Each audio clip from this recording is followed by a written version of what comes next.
اب علم کہاں سے حاصل ہوتا ہے اور عمل کہاں سے حاصل ہوتا ہے؟ توجہ میری طرف ہے، علم اور عمل یہ کہاں سے حاصل ہوتا ہے؟ علم اللہ تعالیٰ کی طرف سے بذریعہ وحی ملتا ہے، انبیاء کو ملتا ہے، پھر انبیاء سے صحابہ، پھر اسی طرح چلتے چلتے، اس لیے علماء کو انبیاء کے وارثین کہا گیا ہے۔ انبیاء کی میراث کیا ہوتی ہے؟ علم ہوتا ہے، وہی علم علماء کی طرف منتقل ہوگا، اسی لیے اللہ تبارک و تعالی نے علماء کو ورثہ کہا ہے، انبیاء کرام علیہ السلام۔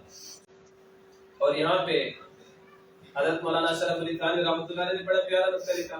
کسی نے سوال کیا کہ علماء اکثر جو ہیں وہ غریب ہوتے ہیں، تو حضرت مولانا شرف علی تھانوی رحمۃ اللہ نے فرمایا کہ جیسا مورث ہوتا ہے وارث ویسا ہوتا ہے۔ انبیاء کرام علیہ السلام کے وارث ہے نا، تو نبی تو کروڑ پتی اور لاکھ پتی نہیں ہوا کرتے۔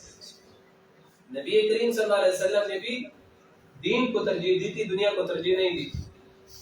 نبی کریم صلی اللہ علیہ وسلم کے گھر میں کئی دن تک چولہا نہیں جلتا تھا، آگ نہیں جلتی۔ اس دن میں اپنے طلباء کو سمجھا رہا تھا، میں نے کہا صحابہ اور نبی علیہ السلام کے گھر میں تین دن بھی ایسے گزرے ہیں آگ نہیں جلتی تھی، مطلب کھانا نہیں پکتا تھا، اور ہمارے گھر میں 3-4 دفعہ تو آگ جلتی ہے۔ صبح کھانا چائے، بہت کم ایسے ہوتے ہیں جو فوراً اس وقت ناشتہ تیار کرتے ہیں، ورنہ اس کے بعد کچھ دیر بعد پھر ناشتہ تیار ہوتا ہے، دوسری آگ، پھر دوپہر کا کھانا تیسری آگ، پھر ظہر کی چائے چوتھی آگ، پھر جو ہے 5ویں شام کے وقت کھانا ہوتا ہے۔ اور جو ہمارا باہر کا کھانا ہوتا ہے، جب اسکول وغیرہ کو گئے تو درمیان میں ریسس کے ٹائم، آدھی دھوٹی کے ٹائم پھر کھانا، پھر جب ظہر اثر کی نماز پڑھ کے پھر نکلے، پھر کہیں پہ پکوڑے، پھر کہیں پہ سموسے، چپس وغیرہ یہ چیزیں بھی کھا رہے ہوتے ہیں۔ دن میں ہم کتنے مرتبہ کھاتے ہیں؟ صبح چائے ناشتہ، پھر اسکول کے وقت کھانا، پھر اس کے بعد بازار کو چلے گئے، چائے وغیرہ پھر کچھ کھا لیا، ساتھ بسکٹ وغیرہ کھا لی، پھر دوپہر کا کھانا کھا لیا، چائے، پھر چائے کے ساتھ کچھ کھا لیا، عصر کے وقت پھر کچھ کھا لیا، شام کو 7 وقت ہم کھانا کھاتے، 2 وقت کھانا نہیں کھاتے۔ اب ڈاکٹروں کو بھی غور و فکر کرنی چاہیے کہ آپ جو مریضوں کو دوائی دیں صبح شام کی کہیں، یا پھر اس کو 7 گھنٹوں میں ڈیوائڈ، 7 اوقات میں ڈیوائڈ کریں، تقسیم کریں۔ 7 وقت میں ہم کھانا کھا رہے ہیں۔ صحابہ کرام کے دنوں میں 2-3 دن تک آگ نہیں جلتی تھی، مطلب کوئی چیز پکتی نہیں تھی۔ تو ہمیں شکر کرنا چاہیے، اللہ تعالیٰ کی نعمت ہمیں ملی۔ یہ جو ہمیں نعمت میسر ہے، پرانے زمانے کے بادشاہوں نے یہ چیزیں دیکھی بھی نہیں تھی، نہ ان کے کان میں سنی ہوگی، نہ ان کے دماغ میں یہ بات آئی ہوگی، یہ بھی نعمت ہوگی۔ اب یہ پنکھے میں جو میسر ہے، چاہے بجلی کی ہے، AC/DC، یہ پرانے زمانے کے بادشاہوں نے دیکھی بھی نہیں، ان کے کون سے پنکھے ہوا کرتے تھے؟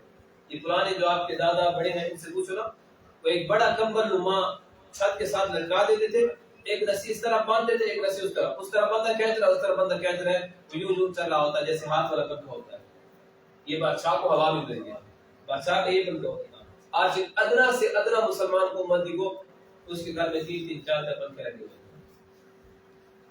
یہ اللہ تعالیٰ کی نعمت ہے۔ یہ شمسی پلیٹ، یہ تم کو پتہ بھی نہیں ہوگا یہ کون سی چیز ہوتی ہے۔ فریج وغیرہ آ گئے، ٹھنڈے پانی ہو رہے ہیں، پانی کا ایسے ٹھنڈا کیا جاتا تھا، مختلف طریقے کے ہوتے ہیں۔ تو یہ سب اللہ تعالیٰ کی نعمت ہے۔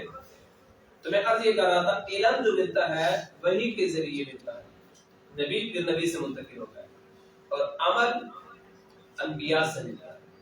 نبی عمل کر کے دکھاتا ہے، نبی کی زندگی ماڈل اور نمونہ ہوتی ہے، نبی معیار ہوتے ہیں زندگی کے ہر موڑ پر۔ جیسے میں نے بتایا کہ نبی کریم صلی اللہ علیہ وسلم نے اپنی ساری زندگی دکھائی، بازار میں چل کر بھی دکھایا، تجارت کر کے بھی دکھائی، سودا لے کر بھی دکھایا، سودا بیچ کر بھی دکھایا، لین دین کر کے بھی دکھایا، خامد بن کے بھی دکھایا۔ اور اسی طرح نبی کریم صلی اللہ علیہ وسلم نے منبر پہ بیٹھ کے بھی دکھایا، نبی کریم صلی اللہ علیہ وسلم نے بطور معلم، بطور مدرس بن کے بھی دکھایا۔ ساری چیزیں نبی کریم صلی اللہ علیہ وسلم کی زندگی سے ہمیں ملتی ہیں۔ لیکن کاش ہماری دوری ہے کس چیز سے؟ اسلام سے۔ ہماری دوری ہے قرآن سے۔